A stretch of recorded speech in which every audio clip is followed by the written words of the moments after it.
Welcome to the Talking Sports Law podcast, created and produced by K&L Gates. Each episode features a discussion of legal issues from the world of sports, interviews with sports law professionals, and analysis of recent trends. Let's get this episode kicked off. Welcome to another episode of Talking Sports Law from K&L Gates. I'm your host, John Wilson, and I'm joined today, as always, by my co-host, Trevor Gates. Trevor, how are you doing? I'm excellent, John. How are you? I'm doing pretty well. I am very excited on today's episode. We are joined by Michael Donadio, Vice President and Deputy General Counsel for the Pittsburgh Penguins, an iconic franchise playing in the NHL. As of the date of our recording, the Pens are currently sitting in second place in the Metropolitan Division of the Eastern Conference, and they're poised for a playoff run. On today's episode, we're going to get into Mike's journey to the Penguins, what his role within the organization entails, and what he sees as some of the trends in the world of sports law. Mike received his undergraduate degree from Union College, Go Chargers, where he was a member of the tennis team, and he attended law school at Boston College. Mike Donadio, welcome to Talking Sports Law, and thanks so much for joining us. John, Trevor, pleasure to be here. Mike, let's sort of start at the beginning with our first question. So you've had an interesting journey through this sports industry, and I think one that others would probably love to follow, with various roles from the United Soccer League, USL, to, of course, now serving as the Deputy GC for one of the NHL's most storied franchises. Can you walk our listeners through your career path, how you became interested in sports, how you landed to where you're at now? Absolutely. So I grew up in a stereotypical Italian immigrant family, right? Grew up, going to my Nona's house after school, would watch. I remember distinctly, I'd watch like Serie A soccer. And then after that, I was an interesting kid. I'd watch like Judge Judy after the fact, right? So from a young age, there had to be a correlation, right, between sports and the law. But anyway, I did that, and I knew throughout, my progression, right? I wanted to go to law school. Obviously played collegiate tennis, but grew up playing a bunch of other sports. If there was a way to merge both, great, right? That'd be fantastic. So started off at a big law firm, was fortunate enough to be in their sports group. And, when, at one point with one of our clients, United Soccer League, got that unbelievable experience. I mean, think about it, you're going from going to a league that's growing at a rapid pace at the league office, where you're seeing everything that, that could occur. So that experience was unbelievable. It's sort of getting my foot in the door in-house. And then, about a year and a half later, got the call to come up here to Pittsburgh, and, been here for almost 4 years now. So, Mike, I have to ask you, if you grew up watching Serie A, do you have a particular Serie A team that you follow, like Juve or Inter? Don't you dare say Juve, John. No, my favorite team is where my family comes from, in southern Italy, in Napoli, who, by the way, I have to say to the listeners, has won the championship, the Scudetto, the last 2 of the 3 years, which has not happened frequently. So it's this year probably a top 4 finish, but can't complain. But yeah, growing up, watching and having the World Cup here this year, just incredible to see the growth here in the States, for what I remembered as a kid. Yeah, absolutely. And Napoli's an incredible club, very historic Italian club for sure. So Mike, you mentioned that you worked for a while with the USL, and now you've switched over to the club side, working with the Penguins. So I wondered if you could just share with us a little bit about the difference between working at the league level, like with the USL, and now being on the club side. Do you have to think about issues differently when your client is the league, when you're working on behalf of the league, versus when, you're working on behalf of a team or a club?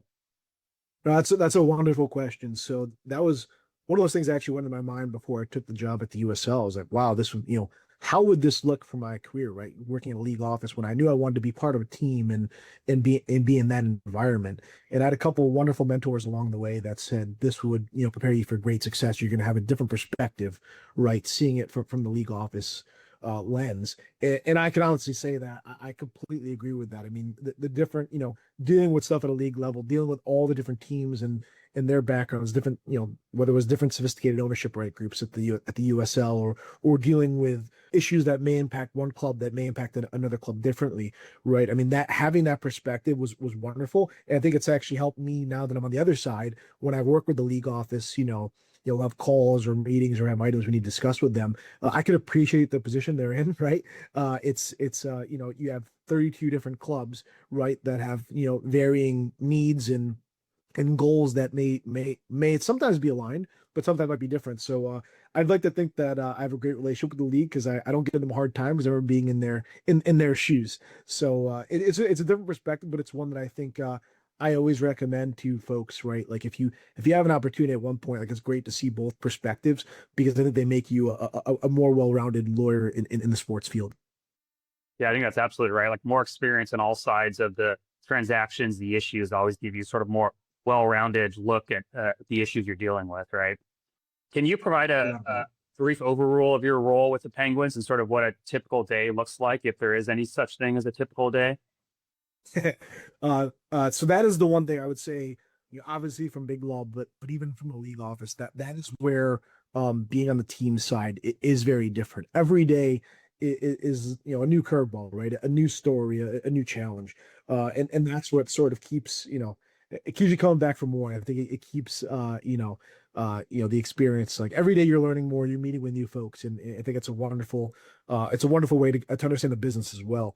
So from my perspective, right, a typical day, one day it could include dealing with the partnership side or dealing with something on the hockey ops side, dealing with our limited partners, right? Right now it's public, so I'm happy to obviously discuss it at a high level. You were in the middle of an ownership change, right, between Fenway Sports Group and the Hoffman family of companies, right? So all of a sudden, my day to day, right, over the last year has completely changed, right, from what it was before. So I think that's the one thing that you got to be on your toes because every day is something different, and there's not really an off season. I'll say, right now, obviously, we're in the middle of our season towards the end of it. Hopefully we have a playoff push coming up. But right when the last game happens, even before that, you're already preparing for the next season. So that's one of the things where there's different seasons, different periods. So there's a few different items, right? There is a bit of there's a bit of a trend to that you'll see over the season. But yeah, every day is different, and that's why. And also, I should mention, you have the opportunity to see the business side of it as well, which I think is fantastic, right?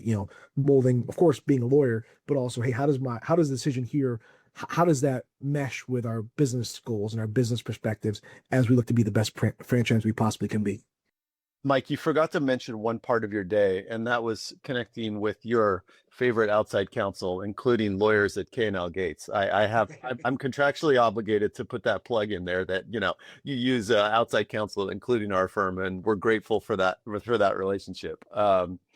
But our listeners cannot see this because we're just recording audio, but Mike is wearing a really sharp looking quarter zip that has the iconic Penguins logo on it, the penguin on skates holding a stick. And, that is like an iconic brand. I love that logo. It's super fun. Anybody who sees it knows that it's from the Pittsburgh Penguins. And obviously there's a ton of value in that IP, right? So Mike, from your perspective, what does like IP enforcement and brand protection look like from within the Penguins legal department? No, that's something that we do deal with on a day-to-day basis, right? Obviously, protecting our brand image is one of the most important things you do, as a sports lawyer and as part of a sports franchise. And actually, it goes back to our previous couple questions we've had, right? This is where you do work hand in hand with the league, right? I mean, although we own our marks, right? The league has certain control over them as well, and they help us police where it's almost impossible, right, for each club to see everything. Whereas the league is a wonderful asset that'll help us, police our marks, not only within the United States, but globally, right? I mean, hockey is such a global sport. So I'll give you guys an example, right? We've had, theme nights recently, right? Where you have like, Italian Heritage Night, or you'll have we had the TV show, I'm sure you guys seen, The Pit, which is based here in Pittsburgh. We've had the Pit Night. And, and within a couple hours, right, of announcing an event like that, you'll see there's counterfeit apparel that just pops up online. So, getting on top of that immediately, reaching out to a partner at K&L Gates that may help me with it, but then also the league office as well, right, to sort of police that and make sure we preserve our brand, because the brand is what everybody outside sees. So making sure that's always at the top and always at the forefront of making sure we have obviously have such lofty goals as an organization, but at the forefront of that is our brand. So just in making sure that you have the great relationship with the league, like in policing that, policing your marks, that is extremely important because once again, and another item with our IP. our partners, right? A lot of the time our partners will want to use our IP, of course. So making sure, partners have the same goals and same sort of, you choose who you want to partner with, right? So making sure that your partners, sort of share those same ideals, but also, making sure you please those marks as well. Somebody, might be, a partner from 10 years ago, right? Might be using your mark. So just having that relationship and having that dialogue with your other groups within your own organization, right? In order to make sure that your IP is used in the way it's meant to be. Yeah, it's always a balance, right? Particularly in the sports and entertainment industries, right? Because you want to be able to celebrate with everyone, right? You want your fans wearing your gear. You want them going to the parties. You want them buying the merch and having a lot of fun. But it's the balance between that sort of legitimate uses and the illegitimate uses, right? No, without a doubt, without a doubt. Mike, one hot topic that seems to be on everyone's mind across a variety of industries is artificial intelligence or Gen AI. And those uses in the world of sports or those other industries. Have you had to confront AI in your role with the Penguins? Was there a particular issue that you had to deal with or something you had to address? No, I think, guys, this is a big one. And I've already, seen it on two fronts already, both on the business and hockey ops side. So on the business side, right, with our ticketing team or our business intelligence team, right, in those areas, right, how are we using AI to sort of optimize and be more efficient? That is absolutely happening across the board. It's happening in hockey, it's happening in NFL, happening at MLB, it's happening all over. It's here, and I think folks just need to be ready to adapt it. I do often have to, remind certain staff, like, hey, just be careful what you're putting in chat GPT and items like that, because they can use the trained model. So just, making sure folks are understanding, obviously the benefits of AI, but the risks as well. That's it's obviously a new area of the law that's just developing, every day, right? It's changing. On the hockey ops side, right, using AI to, on data and really help you analyze players and trends and different teams. That's, of course, I think we'd all say, was very heavy, right, in MLB, starting it in the whole analytics push, and you see Moneyball and movies such as that, and now it's happening out on the hockey ops side. I know we take great pride in using AI in our data to really be the best we can be. That is an area that I tell law students or recent graduates, right? This is an area of law that's not going away. It's an area of law that I think all three of us can say, like, 5, 10, 15 years ago, we probably weren't considering a lot of these elements here. So this is one area that I recommend folks to, get some level of understanding on, because it's not going to go away, and it's here to stay. So Mike, in the current day and age of the sports industry, clubs and teams are no longer just operating a sports franchise. Now they have sort of evolved into these multifaceted real estate and entertainment businesses. And I know the Penguins have, beautiful arena, PPG Paints Arena. So what role do you and the Penguins in-house legal team have on the arena side of the business? Whether that's lease negotiations or concerts or other events. Can you just talk a little bit about that side of your role? There's really two ways to look at this. So some arenas are sort of self-operated, right? So you'd have an operator such as an Oakview Group or Legends, right, that operates the arena, which we have at our arena. We have Oakview Group operates our arena on that side. So I won't, although I'll be involved, right, and I'll see what sort of concerts we have coming here and work hand in hand with those guys. I won't be tackling those items specifically. Whereas everything on the hockey side, right, like that would come through our legal department. But as it relates to our lease, right, we have a very close relationship with the Sports and Exhibition Authority, which is a quasi-governmental entity with the city of Pittsburgh in the county of Allegheny County, which is, I think that's pretty similar for a lot of arenas in the United States. We have a similar relationship with our AHL affiliate in Wilkes-Barre, where Luzerne County, right, has that relationship with the arena there. So, but that relationship is important, right? When we have to have upgrades at the arena or renovations, right, you need to work hand in hand with your partners there. In order to get we have a brand new scoreboard right a couple of years ago, and new Wi-Fi infrastructure, but you have to go through process, right? There's a certain bid process. You have to remember, at the end of the day, this is a civic asset. So, you're working hand in hand with these different constituents in order to make sure, PPG Paints Arena is wonderful. It's, a great spot to watch a hockey game, but you always want to make sure it's at the cutting edge compared to other arenas across the league and across sports. Just one other item on that is obviously, the growth of these entertainment districts, John, that you mentioned, that is clearly something that's been growing in the last 5, 10 years. You could see many examples of it across sports, and I only see that that's going to continue to grow. Right as we move forward here, because it's just other ways, right, in order to monetize the brand, right, or monetize your civic asset as the arena, and build things around it. It's also a great spot where folks would want to live. You already touched on some sort of big trends and issues that you either faced or maybe that you see on the horizon in the sports industry, like AI and ones you just mentioned right now. But are there any trends or big issues you see in sports law in the coming year that you think will be particularly important to understand and work through?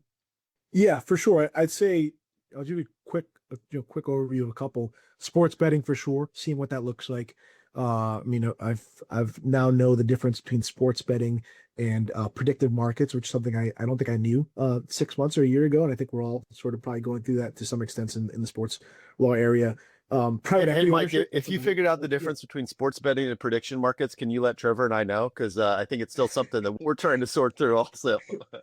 When I get my answer, I'll make sure I let you guys know right away. But no, the one way I think of it is predictive markets are regulated by the CFTC, which by definition means it can't be sports betting, and that's the easiest way when I try to explain to anybody. But yeah, I'm still trying to fine tune the difference, as well as I can. Yeah, so that area, right? That's not an area that I would expect. Even sports betting, right? 5, 10 years ago, I mean, it wasn't, it wasn't really, could you imagine partnership agreements, right, with sports betting companies? I don't think you even have teams in Vegas, right? So think about how that's changed. Private equity ownership, that's another item. When Fenway Sports Group purchased the team around 5 years ago, right? They were one of the first groups, with private equity ownership that had purchased a team in the NHL, right? That was the first. So seeing what that looks like, look at the NFL now changing its rules to allow private equity ownership. That's the valuation of these teams has skyrocketed, right? So that's a way to get new ideas and new folks involved in these ownership groups.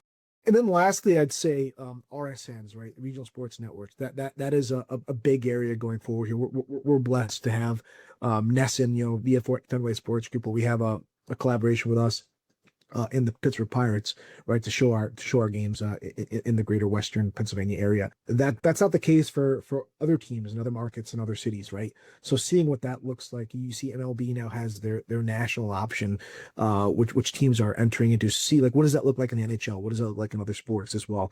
That's an area to keep our eyes on going forward. So, Mike, among our audience of thousands of talking sports law, we've got a bunch of law students who like to listen in, and there's a ton of law students, obviously, who are interested in getting into sports law. You've successfully made the journey from working in a big law firm to now a league and now a club. So what advice or tips would you give to law students who are interested in trying to get into the sports industry?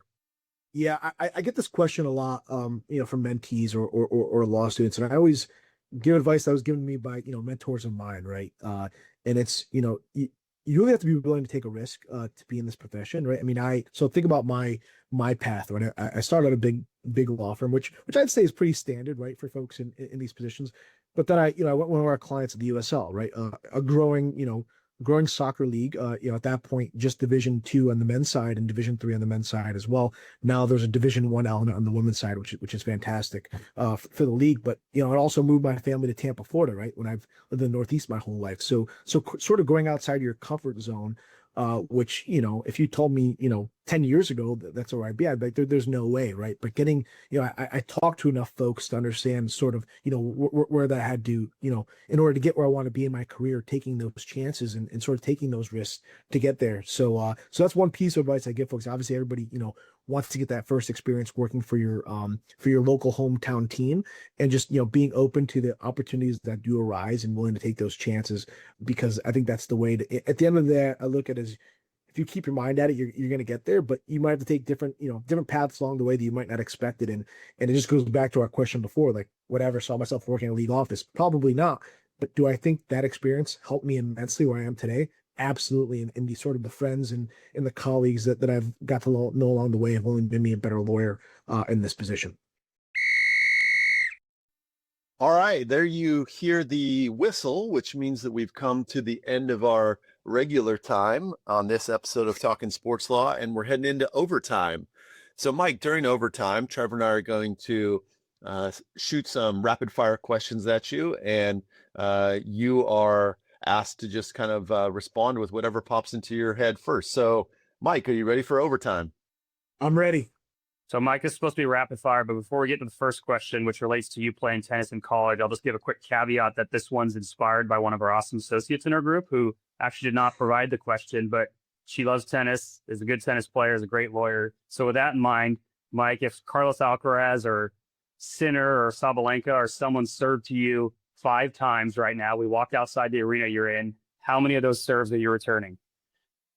I hope there'd be a bunch of second serves. Maybe I'd get my racket on one of them, which it would subsequently be smashed right back on my end. So maybe 1 second serve, but it would not end well. All right, Mike, what's your favorite activity or hobby when you aren't working? I'll give you guys a new one. A bunch of us at the office have been playing padel, which is a new a racket sport, similar in vein to tennis. So we actually played this morning, and it's a lot of fun. I completely recommend it to folks that may have played tennis or not played tennis. It's a great sport, and gives you a heck of a workout. What's the greatest live sports moment you've ever been a part of? Well, it's a tough one. There's probably 2 that come to my mind. One, when my alma mater won the national championship in ice hockey Division I for being a small liberal arts school at Union, winning it. That was pretty awesome being a student during that time. And the second one, being from upstate New York, my first Buffalo Bills game, something I'll never forget. And looking forward to the new stadium we have here and next year. Believe it or not, being in Pittsburgh, it's actually the closest I've lived to Buffalo. In upstate New York, such a large area. So looking forward to making more memories there going forward. When I have a son that's 4 and daughter at 2, and bringing them games. As you guys know, like, football's a religion in upstate and Western New York. So looking forward to that. So, Mike, I have to ask this question since you're in Pittsburgh, but are you a fan of the sandwiches offered by the legendary Pittsburgh sandwich shop, Permonti Brothers? Yes, they are incredible. You could probably only have one every quarter. They have, for those that don't know, you have fries, coleslaw, you name it, it'll be on them. And with the NFL draft here next month, I could imagine there will be many Permonti's Brothers sandwiches being eaten by many of the patrons. If you're in Pittsburgh, absolutely recommend it. You might not be able to eat for a couple days after, but they are fantastic. If you were not working as a sports lawyer with the Penguins, what do you think you'd be doing? I'd like to think I'd still be involved in sports in some fashion. I think I would probably be involved in some level of collegiate athletics. I really love my experience being a collegiate athlete, and seeing all the changes there over the last couple of years. That's a whole different podcast segment, right? But I think I really enjoy being in that being in that area and working with student athletes to follow their career. Well, that'll do it for another episode of Talking Sports Law from K&L Gates. Special thanks to our guest, Mike Donadio, Deputy General Counsel for the Pittsburgh Penguins. Really enjoyed this episode, Mike. Thanks so much for joining us today. John, Trevor, thank you guys for having me. Really appreciate it. You can find all of our episodes on our website, knlgates.com, or by searching for Hub Talks wherever you get your podcasts. And if you'd like to be a guest on our podcast or have ideas for future podcast episodes, please feel free to reach out to either Trevor or myself. Thanks very much for listening to Talking Sports Law from K&L Gates.